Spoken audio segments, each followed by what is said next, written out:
Hello my fellow knights and warriors, this is yet another tutorial video about Viking Raiders, a game of Cry Havoc family, and today I am going to cover something which is very special for this particular game, Berserker rules.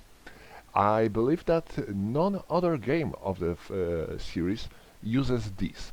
Even DIE, which focuses on the Norman invasion on England, and I believe there would be a way to include such rules in this game, especially in the scenarios that are focused on the Harald's part of the invasion.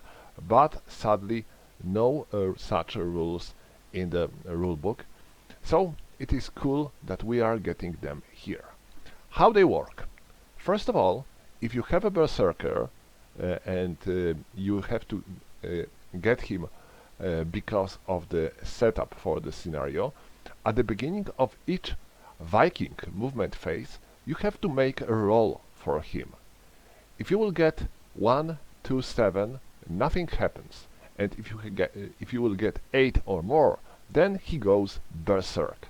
And there goes my biggest complain about this rule. I played a couple of Viking Raiders scenario and I never get this damn Berserk in work because I could never get this 8, 9 or 0 to make him go Berserk. So I believe this should be, let's say, 1, 5. Then this would make more sense because it's not easy actually to make him go Berserk. But if you are lucky enough to make him go Berserk, then in such a movement phase he starts going Berserk, and he goes Berserk for the 3 turns. First, in the movement phase, he has to move to the adjacent to the enemy warrior who is closest to him.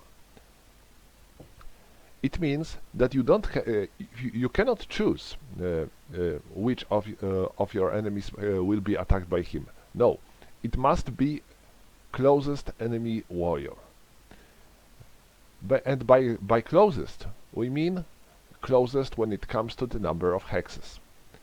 There can be a situation when there will be more than one warrior on the same distance. Let's say here, let's assume that he goes Berserk, and now these two Anglo-Saxons are in the same range.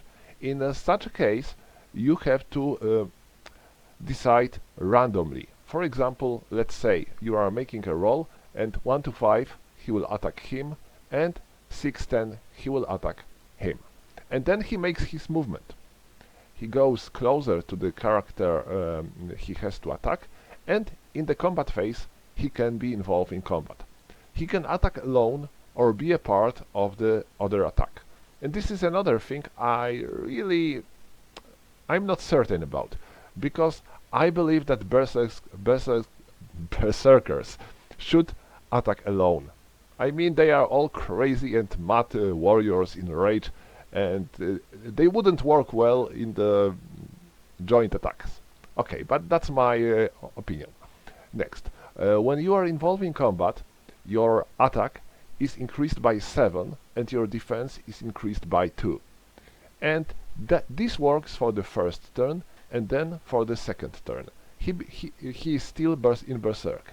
In the turn 3 of your Berserk rage, you have to check if he is not crazy enough, and instead of attacking enemy warriors, he will attack any of his friends. So, at the beginning of his 3rd turn of his Berserker rage, you have to make a roll. If you get 1, then your Berserk goes all crazy and he attacks one of his friendly warriors. So you have to move him adjacent to the nearest friendly character, and he attacks him in the combat phase, in his combat phase, remember about it. And at the end of this turn, he returns to normal. And in the turn 4, you can roll again to see if he is not becoming Berserker again. But like I said before, it is not getting very often, because you need this initial roll 8 to 10 to make him go Berserk. And anyway, there is one more important thing about Berserkers that I should mention. If he is attacked, or he is attacking, and he gets wound, he may ignore the first wound he gets.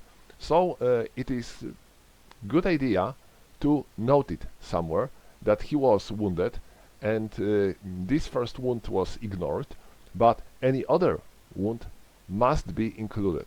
So he can ignore such a wound only once per his Berserk rage. As for such idea, I like it.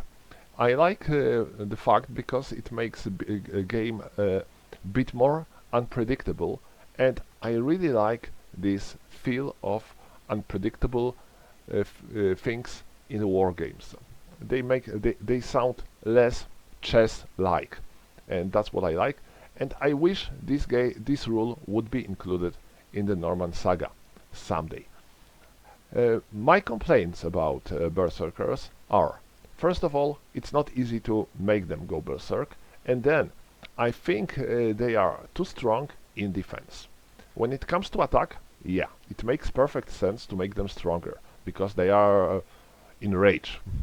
But I think this should make them also a bit more vulnerable. So I think that their defense should be lowered instead of increased. But that's my opinion. And well, if you are playing your own game, you can modify your rules as you like. But that's what I'm showing in these videos are basic and canon rules. So that would be all when it comes to Berserkers in Viking Raiders game.